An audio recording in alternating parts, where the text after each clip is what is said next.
प्यारे बच्चों, आज मैं आपको दूर देश दक्षिण कोरिया के पीले सागर की कहानी सुनाऊंगी। आप सोच रहे होंगे उस पानी का रंग पीला होगा। नहीं, वह पानी भी साधारण पानी जैसा ही उसी रंग का है, मगर उस समुद्र का नाम पीला सागर है। बहुत समय पहले की बात है। पीले सागर के तट पर एक गांव बसा हुआ था। उसमें एक अंधा व्यक्ति शिम अपनी पुत्री चोंग के साथ रहता था। जब चोंग सिर्फ 3 दिन की थी तब उसकी माँ मर गई थी। उसे उसके अंधे पिता ने ही पाल पोस कर बड़ा किया था। अंधा शिम अपनी नन्ही बेटी को लेकर घर घर घूमता फिरता था ताकि कोई दयालु स्त्री उसकी 3 दिन की बच्ची को दूध पिला सके। मगर समय तो बीतता ही है। धीरे धीरे कठिनाइयों के साथ में समय बीतता गया और चोंग बड़ी होकर एक स्वस्थ और बहादुर लड़की बन गई। अंधा शिम तो काम करने से लाचार था, इसलिए छोटी आयु से ही चोंग दूसरों के घरों में तरह तरह के काम किया करती थी, जिससे उसे अपने पिता के लिए भोजन मिल जाता था। चोंग मजबूत और स्वस्थ होने के साथ साथ बहुत परिश्रम से काम करती थी। गांव में सब लोग उसकी बुद्धिमत्ता की बहुत प्रशंसा किया करते थे। घरेलू स्त्रियां चोंग से अपना सिलाई का काम कराने के लिए आपस में बहस किया करती थी कि मेरा काम करेगी चोंग, मेरा काम करेगी चोंग। तो इस तरह से सुबह से रात तक चोंग दूसरों के लिए बहुत मेहनत करती थी। तब जाकर उसको अपने और अपने पिता के लिए भोजन और कपड़ा मिल पाता था। उसके बाद धीरे धीरे चोंग 15 साल की हो गई। तब उसके जीवन में कुछ ऐसा घटित हुआ जिसने उसका जीवन ही बदल दिया। एक दिन की बात है, वह अपने घर से दूर दूसरे गांव में काम के सिलसिले में गई। वहाँ इतना अधिक काम था कि चोंग को वहाँ से चलते चलते रात हो गई। जब रात बहुत हो गई तो शिम घबरा गया। उसने सोचा कि मेरी बेटी न जाने कहाँ होगी, और वह उसका इंतज़ार करते हुए धीरे धीरे धीरे धीरे करके बाहर निकल गया। बाहर निकल करके वह लाठी टेकता हुआ धीरे धीरे दूसरे गांव जाने वाले पुल पर चलने लगा। वह पुल पर चलता जा रहा था, लड़खड़ाता हुआ चलता जा रहा था, और अचानक ही वह लड़खड़ाया और छप से नीचे नदी में गिर गया। बचाओ बचाओ, वह चिल्लाने लगा और पानी में हाथ पैर मारने लगा। उसी समय एक बौद्ध साधु वहाँ से गुजर रहा था।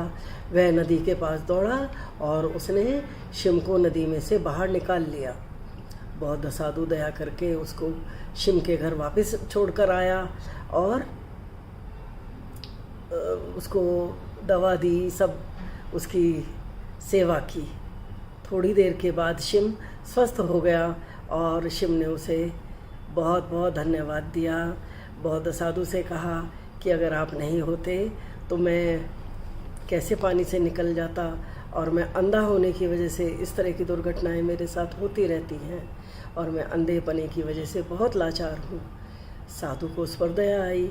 उसने कहा कि अगर तुम बुद्ध को 300 बोरे चावल दोगे तो तुम फिर से देखने लगोगे। अंधा सिम तो यह सुन करके बहुत चौंक उठा और आश्चर्य से बोला, तुम क्या कह रहे हो? क्या मैं फिर से देख सकूंगा? अंधा सिम अपने दोबारा देख सकने की संभावना को जानकर इतना अधिक खुश हो गया कि उसने बिना सोचे विचारे वादा कर लिया। उसने कहा, हे पवित्र साधु, मैं जरूर दूंगा। मैं 300 बोरे चावल बुद्ध के लिए दान में दूंगा। मैं बुद्ध को 300 बोरे चावल जरूर दूंगा।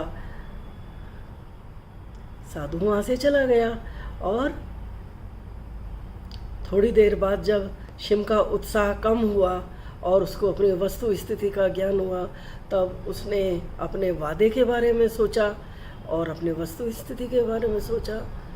वह सोचने लगा, अरे मैं ऐसा वायदा कैसे पूरा कर सकता हूँ? चोंग कितना कठिन परिश्रम करती है और मुश्किल से हमारे लिए 2 समय का भोजन जुटा पाती है। वह बेचारी 300 बोरे चावल कहाँ से लाएगी?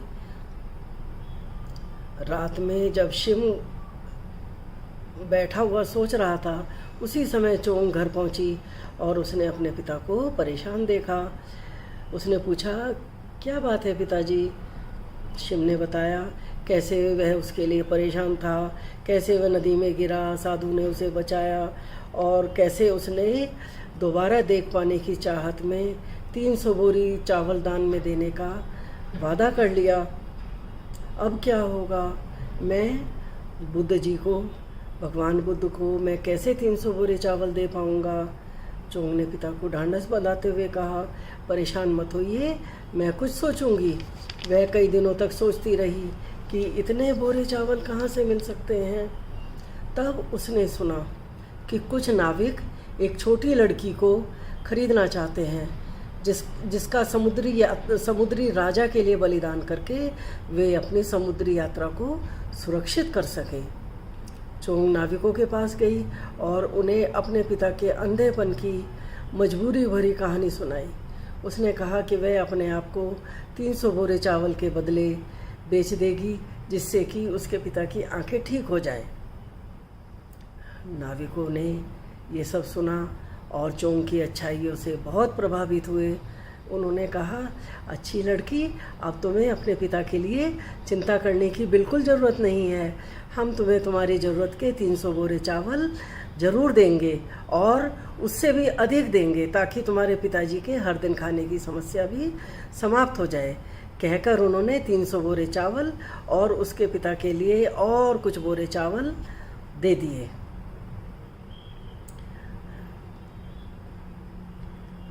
चोंग अब अपने पिता से बहुत दूर जा रही थी और अपनी प्यारी बेटी से अलग होते हुए पिता बहुत रो रहा था, मगर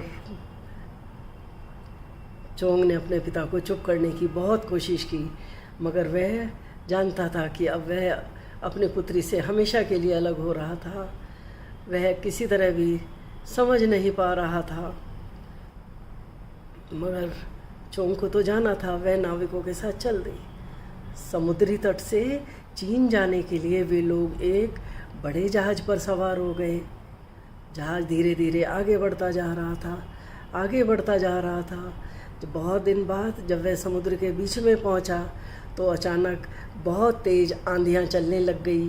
ऊंची ऊंची लहरें जहाज़ को थपेड़े मारने लग गई। सब समझ गए आखिरकार समुद्र को बलि देने का समय आ गया था।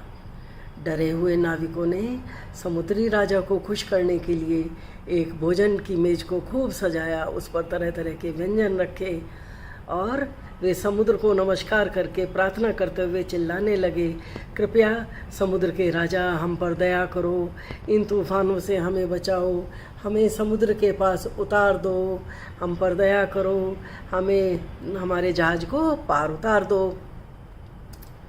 उस समय चोंग नाव में सबसे आगे जाकर बलिदान के लिए खड़ी हो गई और उसने अंतिम बार अपने घर की दिशा में देखा और समुद्र की उफनती हुई लहरों में कूद गई। मगर चोंग का बलिदान व्यर्थ नहीं गया। अचानक ही समुद्र शांत हो गया और नाविक शांतिपूर्वक मगर दुखी मन से समुद्र पार करने लगे। धीरे धीरे समय बीतता गया। इस तरह से कई दिन बीत गए। चोंग तो लंबे समय के लिए सो गई थी और जब वह जागी तब उसने अंगड़ाई ली और मन में कहा, मैं कहाँ हूँ? वह इतने सुंदर कमरे में थी जैसा कि सुंदर उसने पहले कभी नहीं देखा था। कमरे में बहुत सुंदर सुंदर चित्रकारी थी और उसकी कांच की शीशियों के पार मछलियाँ तैर रही थी। पानी के अंदर भी दूर दूर तक रोशनी फैल रही थी। तभी एक सुंदर लड़की अंदर आई और उसने कहा, मैं दासी हूँ, समुद्री महल में आपका स्वागत है। जब आपने जहाज को बचाने के लिए अपना बलिदान दिया था, तब समुद्री राजा आपको यहाँ पर ले आए हैं। समुद्री राजा ने जब ये जाना चोंग कितनी दयालु है और कैसे उसने अपने पिता के लिए अपने आप को समर्पित कर दिया, तब उसने अपनी दास दासियों को बुलाया और कहा, चोंग के लिए इस महल के सबसे बेशकीमती कपड़े और आभूषण लेकर के आओ। दास दासियाँ खुशी खुशी दौड़ करके गए और चोंग के लिए नीले रंग का सुंदर सुंदर जरी के काम से सोने से मढ़े हुए वस्त्र लेकर के आए। दासियों ने वो वस्त्र चोंग को पहनाए और हीरे मोती माणिक जड़े हुए वो वस्त्र पहनकर चोंग बहुत सुंदर लग रही थी। फिर उन्होंने बहुमूल्य रत्नों से सजे हुए आभूषण चोंग को पहनाए और एक छोटा सा हीरो से जड़ा हुआ मुकुट भी चोंग को पहना दिया। चोंग अब इस समय राजकन्या लग रही थी। समुद्र के राजा ने उसको बहुत बहुत आशीर्वाद दिए और एक नीले रंग का, हल्के नीले रंग का बहुत विशाल कमल का फूल मंगाया। उसमें चोंग को बैठा दिया और चोंग के पास में भेंट स्वरूप बहुत सारे समुद्री बड़े बड़े रत्न समुद्री राजा ने रखवा दिए। अब समुद्री राजा ने कहा कि अब तुम मुक्त हो और वापस अपने संसार में जा सकती हो। अब इस समय चोंग बिल्कुल एक समुद्र कन्या लग रही थी, एक राजकन्या की भांति लग रही थी। समुद्र के राजा ने उसको विदा कर दिया और उस फूल को पानी के ऊपर तैरा दिया।